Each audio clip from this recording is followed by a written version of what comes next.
चलो अब अपना फेडरलिज्म या संघवाद चैप्टर शुरू करते हैं। अब बेटा इससे भी सेम वही है, मैंने इंपॉर्टेंट क्वेश्चन एनसीईआरटी के साथ कुछ इंपॉर्टेंट क्वेश्चन भी डाला, यानी एक दो एनसीईआरटी क्वेश्चंस है और उसके साथ कुछ इंपॉर्टेंट क्वेश्चन भी है। तो अपना फेडरलिज्म या संघवाद चैप्टर स्टार्ट करते हैं, उसके कुछ इंपॉर्टेंट क्वेश्चंस देखते हैं। सबसे पहले तो संघवाद होता क्या या फेडरलिज्म होता क्या। तो यहाँ पर सिंपल सी बात है, आपकी जो गवर्नमेंट का जो स्तर होते हैं उनको अलग अलग भागों में अलग अलग लेवल पे डिवाइड कर रखा है, अलग अलग भागों में बांट रखा है। अभी जब मैं ट्रायंगल या त्रिभुज बनाता हूं तो इसमें आपको सबसे पहला वाला मैंने अभी थोड़ी देर पहले भी बताया था, आपकी कौन सी गवर्नमेंट होगी? सेंट्रल गवर्नमेंट या केंद्रीय सरकार। ठीक है। दूसरी आपकी कौन सी गवर्नमेंट होगी? राज्य सरकार। स्टेट गवर्नमेंट या राज्य, ठीक है। अब जो सेकंड थर्ड गवर्नमेंट होगी कौन सी गवर्नमेंट होगी आपकी? Local government. ठीक है। फेडरलिज्म आप संघवाद समझ में आया किस प्रकार से। सबसे पहले क्या आपको संघवाद या फेडरलिज्म सबसे पहले कौन सी गवर्नमेंट होगी? आपके भारत की बात करते हैं, बाकी आपके हर देश में अलग अलग क्या, अगर फेडरलिज्म है उस देश में तो आपके वहां पर ऐसा नहीं जरूरी तीन स्तर हो। जैसे मैं बात करता हूं अगर 1994 से पहले आपकी क्या थी, ये इस प्रकार से स्ट्रक्चर नहीं बना हुआ था, आपके सिर्फ ये स्ट्रक्चर था। ठीक है, आपके लोकल गवर्नमेंट वाला कोई सिस्टम नहीं था। हाँ, कुछ लोगों ने स्टार्ट पहले से 1955 से स्टार्ट कर दिया था। ठीक है, राजस्थान में उनमें से एक है जिन्होंने पहले स्टार्ट कर दिया था। पर पहले आपके क्या चल रहा था, ये सिस्टम ही चल रहा था, पर ऑफिशियली आपके पूरे इंडिया में स्टार्ट नहीं हुआ था। पर अब आज के टाइम में आपके ऑफिशियली पूरे इंडिया में ये स्टार्ट हो चुका है। ठीक है, और हर राज्य अब इसको अपना चुके हैं, तो ध्यान रखना। यहाँ तक चीज क्लियर है? ठीक है। अब आपका सबसे पहला क्वेश्चन आता है कि लोकेट द फॉलोइंग। आपके जो भी यहाँ पर शहर या राज्य दे रखे हैं आपको मैप में शो करना है। सबसे पहला है आपका मणिपुर, सिक्किम, छत्तीसगढ़ और गोवा। तो यहाँ पर आपके मैप दिख रहा है, ब्लू वाला मणिपुर। ठीक है। आपके ब्लू वाला क्या है? मणिपुर। ग्रीन वाला क्या है? सिक्किम, छत्तीसगढ़, गोवा। इजी। ठीक है। आपके आज के टाइम में ये इस प्रकार से डिवाइड है आपके, इधर जम्मू कश्मीर, इधर लद्दाख। ठीक है, यहाँ पर आपके हिमाचल प्रदेश, ठीक है, इधर उत्तराखंड, इधर आपके यूपी, इधर बिहार आपके, ठीक है, इधर ये आपका पूरा वेस्ट बंगाल। ठीक है बेटा, आपके नेपाल में घेरा जो मैंने हटा दिया, ठीक है, दे नहीं रखा। जब आगे बढ़ते तो अपना क्वेश्चन आता है what is the main difference between federal and आपकी यूनिटरी गवर्नमेंट, यानी कि आपके जो संघीय स्वरूप होता है या फिर एकात्म जो व्यवस्था होती है उसमें डिफरेंस क्या है। देखो सिंपल सी बात है, फेडरल गवर्नमेंट क्या होती है आपके, वहां पर आपकी जो पावर की शेयरिंग होती है वो किस प्रकार से होती है, आपकी यूनियन और स्टेट के बीच में, या फिर एक तीसरा लेवल भी बन जाता है। क्या बन जाता है? तीसरा लेवल भी बना सकते हो। तीसरा लेवल, जब थर्ड लेवल बनाया था, तीसरा लेवल की तीसरे स्तर को अपने क्या बोला इंडिया में? Local government. अब पर आपके कुल मिला के 2 या 2 से अधिक स्तर या लेवल होते हैं। ठीक है, तो उसको अपन क्या बोलते हैं? Federal government. वहां पर फेडरल गवर्नमेंट। अब चीज क्लियर हो रही है? पीछे क्लियर हो रही है? फेडरल गवर्नमेंट या संघीय व्यवस्था में आपके किस प्रकार की होती है? 2 या 2 से अधिक स्तर होते हैं आपके गवर्नमेंट के, सरकार के। याद है चीज क्लियर? पर यूनिटी गवर्नमेंट में क्या होती है? पावर जो होती है, शक्ति होती है, वो केंद्रीकृत होती है। कैसी होती है? केंद्रीकृत। अब यहाँ पर आपके 2 टर्म आती है, 2 टर्म इंग्लिश और हिंदी में दोनों समझ लेना। यहाँ पर आप इसको बोलते हैं डिसेंट्रलाइजेशन, हिंदी में बोलते हैं इसको विकेंद्रीकरण। क्या बोलते हैं हिंदी में? विकेंद्रीकरण। केंद्रीकरण। और ठीक है, और यहाँ पर आपकी आती है टर्म सेंट्रलाइजेशन या फिर केंद्रीकरण। सेंट्रलाइजेशन या फिर केंद्रीकरण। यहाँ तक चीज क्लियर है बेटा? ये चीज क्लियर है? ध्यान रखो। तो फेडरल गवर्नमेंट या संघीय व्यवस्था में क्या हो रहा है? डिसेंट्रलाइजेशन या विकेंद्रीकरण हो रहा है, यानी पावर जो है आपकी सारी जो सेंट्रल गवर्नमेंट से आपकी दूसरी गवर्नमेंट तक पहुंच रही है, यानी उससे पावर थोड़ी थोड़ी लेके दूसरी गवर्नमेंट तक भी जा रही है। और आपके जब यूनिटी फॉर्म ऑफ गवर्नमेंट या फिर एकात्म सरकार होती है, वहां पर जो पावर है, शक्ति है, वो कहाँ जा रही है? सेंट्रल या केंद्र में स्थापित हो रही है, सारी शक्ति ले रहे हो। और जिसे आपके फेडरल गवर्नमेंट सारी शक्ति दे रहा है दूसरों को। ठीक है, हाँ, इसमें स्टेट गवर्नमेंट का कोई रोल नहीं। यहाँ तक चीज क्लियर है? क्लियर है? ठीक है। अब एग्जांपल क्या है आपका? इंडिया सबसे बेस्ट एग्जांपल है। यहाँ पर इंडिया सबसे बेस्ट एग्जांपल है आपका। और जब एग्जांपल आपको देते हैं यूनिटी फॉर्म ऑफ गवर्नमेंट, तो श्रीलंका यहाँ पर बेस्ट एग्जांपल, क्योंकि वहां पर से सेंट्रल गवर्नमेंट है, आपकी कोई प्रोविंस या ऐसे, जैसे पाकिस्तान में प्रोविंस बने हुए, इवन प्रोविंस पाकिस्तान में प्रोविंस बने हुए, जैसे हमारे यहाँ पर राज्य स्टेट है, वहां पर प्रोविंस है। ठीक है, वैसे ही पर श्रीलंका में आपको कोई ऐसे इस प्रकार से लेवल नहीं बनाया गया। सिर्फ एक ही गवर्नमेंट चलती क्या है। हुआ? यूएसए में भी कोई ऐसे यूएसए में भी आपके फेडरल गवर्नमेंट, यूएसए में फेडरल गवर्नमेंट, और यूएसए का तो फेडरल स्ट्रक्चर बहुत खतरनाक है। यूएसए का फेडरल स्ट्रक्चर तुम समझ लो दुनिया में सबसे खतरनाक है। क्यों? क्योंकि बेटा मैंने आपको जब पढ़ाया था तो दो प्रकार बताए थे, एक क्या, एक सब साथ में आगे बनाते हैं, और एक जो एक बड़ा होता है उसको तोड़ के बनाते हैं। तो फेडरल गवर्नमेंट हमारे इंडिया में सबको विभाजित कर रखा है, डिवाइड कर रखा है, और यूएसए में क्या सब साथ में मिलके यूएसए बना है, ठीक है। और आज भी इसलिए देखोगे वहां पर डबल सिटीजनशिप चलती है। क्या चलती है यूएसए में? डबल सिटीजनशिप, यानी नागरिक आपको यूएसए का भी होना है, वहां पर अगर आप कैलिफोर्निया में रह रहे हो तो कैलिफोर्निया का नागरिक भी होना है, ठीक है। न्यूयॉर्क में रह रहे हो तो न्यूयॉर्क का नागरिक भी होना है, वॉशिंगटन डीसी में रह रहे हो तो वॉशिंगटन डीसी का नागरिक भी होना है। इस प्रकार से सबका नागरिक, मतलब यूएसए का नागरिक अलग तो है ही है, पर आपको वहां का नागरिक भी होना अलग है, ठीक है, ध्यान रखना।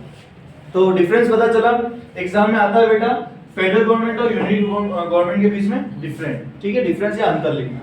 फिर दूसरा आपके दूसरा डिफरेंस आता है, क्या था ये मैंने आपके एग्जाम में भी दिया था क्वेश्चन, जो लोकल लाइक जो लोकल गवर्नमेंट थी वो 1992 से पहले कैसी थी और 1992 के बाद कैसी हुई। तो 1992 के पहले जो गवर्नमेंट थे, गवर्नमेंट जो लोकल गवर्नमेंट थे उसमें इलेक्शन नहीं होते थे। लाइक अब कैसे थी गवर्नमेंट, तो अपन जैसे मैंने राजस्थान की बात की, तो राजस्थान में क्या था, आपके नॉर्मल पंचायत बैठ गई। जो नॉर्मल पंचायत आपने सुना है ना। अब ये जो विचार है जो आपके जो 1992 में जो विचार आए, कहां से आए? ये विचार था गांधी जी। किसका विचार था? गांधी जी का। गांधी जी बोलते थे कि हमें जो पावर है वो आपकी जो रीजनल गवर्नमेंट है उनको देनी है, और ये एक रीजनल गवर्नमेंट बनानी है। तो हमारा डायरेक्टिव प्रिंसिपल, अब देखो ये चीज तुम्हारे है नहीं है, 9th में थी ये चीज, अब 10th में ऐसा कुछ है नहीं है। 9th और 8th में ये चीज पढ़ के आए थे, DPSP directive principle of state policy, ठीक है। यानी कि आपको संविधान में लिख रखा है कि आपको इस प्रकार की गवर्नमेंट बनानी है, जो कि गांधीयन पॉलिसी से आती है, गांधीयन फिलोसफी से आती है। पर हमारे यहाँ पर अपने वो ज्यादा डिस्कस करना नहीं है, बस आपको पता होना चाहिए गांधी जी के विचार कुछ इस प्रकार के थे कि आपको लोकल गवर्नमेंट बनानी है, जिससे अपना देश क्या हुआ। ये चेंज उनके विचारों से। हाँ, विचार उनके विचार से मिलते जुलते हैं, ठीक है। वो चाहते थे विकेंद्रीकरण, क्या हुआ, डिसेंट्रलाइजेशन चाहते। चीज क्लियर हो रही है, ठीक है। अब समझ में आ गया, ठीक है। अब हम बात करते हैं लोकल गवर्नमेंट क्या होती है। इसका कोई भी एक पावर रिसोर्स, यानी इसका खुद का पावर रिसोर्स नहीं होता है। पर स्टेट गवर्नमेंट में क्या होता है, इनको बता रखा है, नहीं जब लोकल गवर्नमेंट जो कॉन्स्टिट्यूशन में अमेंडमेंट हुआ या आपके क्या हुआ कुछ चेंज आए, तो चेंजेस आने के बाद क्या हुआ कि यहाँ पर गवर्नमेंट ने, इलेक्शन कमीशन वगैरह इन सब ने बोला कि आपको क्या करना है, यानी एक रूल बना, सिर्फ इलेक्शन कमीशन वगैरह नहीं, रूल बनाए। रूल क्या कहता है आपके कि आपको जो स्टेट गवर्नमेंट है, राज्य सरकार है, उसको अपने कुछ जो भी रिसोर्स है, संसाधन है, वो लोकल गवर्नमेंट के साथ शेयर करने पड़ेंगे, साझा करना पड़ेगा। याद है चीज क्लियर है, ठीक है। डिफरेंस चीज क्लियर हुई।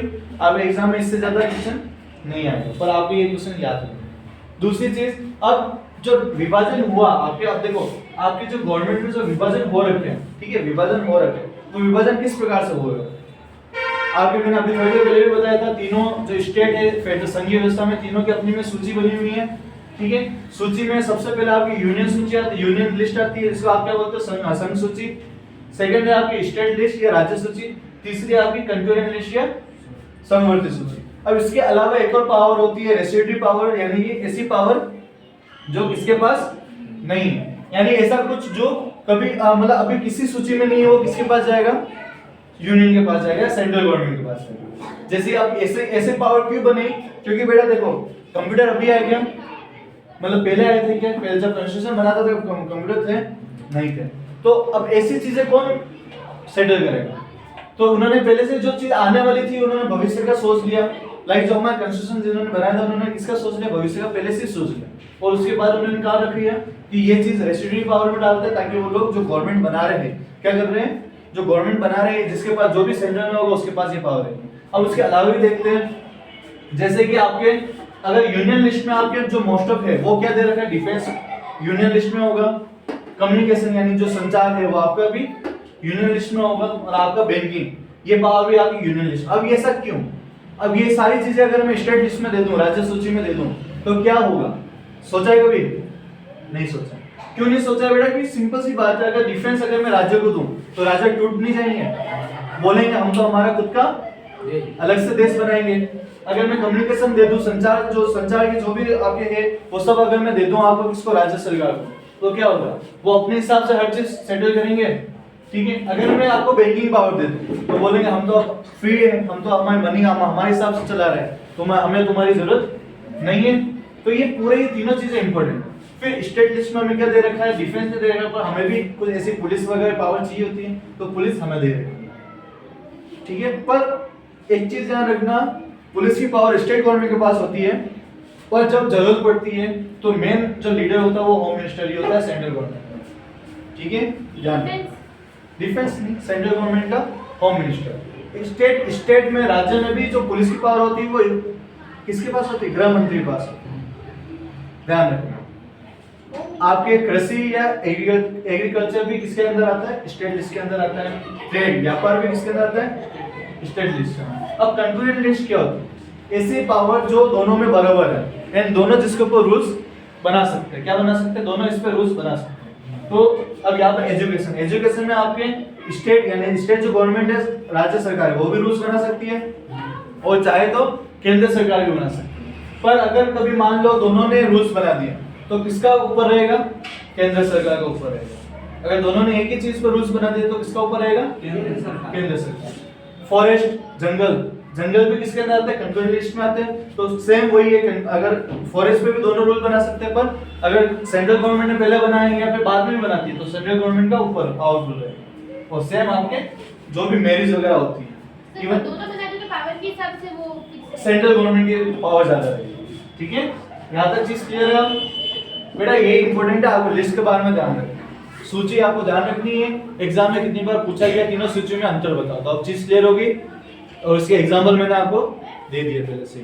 ठीक है, अब आगे आपके what makes India A federal country, यानी कि आपके भारत को एक संघीय देश कौन बनाता है। तो सिंपल सी बात है, आपके क्वेश्चन को आपको पहले इंट्रोडक्शन देना है कि बताना है भारत में, मान लो आपके पूरा भारत है क्या, India is a diverse country, Bharat विभिन्नता वाला एक देश है जिसमें बहुत सारी विभिन्नता है। इवन जो डाइवर्सिटी है वो किस किस बेसिस पे है, विभिन्नता है वो किस किस आधार पे है, आपकी भाषा के आधार पे, लैंग्वेज के बेसिस पे, कल्चर, रिलीजन, कास्ट। ठीक है, इवन फूड, हम खाने के आधार पे भी बहुत डाइवर्स है, विभिन्नता है हमारा। हम अगर तुम राजस्थान में चले जाओ अलग खाना है, बिहार में अलग खाना है, आइडियोलॉजी भी अलग है। ठीक है, आइडियोलॉजी भी हमारे अलग है, तो हमारे यहाँ पर हर प्रकार की विभिन्नता है। अब यहाँ पर तो ये तो सिर्फ मैं इंसानों की बात कर रहा हूँ, जानवरों में भी हमारे यहाँ पर बहुत विभिन्नता पाई जाती है।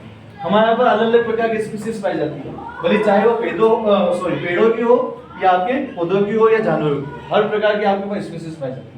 तो ये आपका क्या हो गया, और इसीलिए आपको क्या कर रखा है कि आपको यहाँ पर क्या कर रखा है कि संघवाद के सिद्धांत को अपना रखा है। यहाँ पर 3 स्तर पे हमने क्या बांट रखा है, सरकार के जो स्तर है वो बना है। यहाँ तक चीज क्लियर है, समझ में आया बेटा, इजी था। ठीक है, यहाँ पर आपका दूसरा चैप्टर भी खत्म।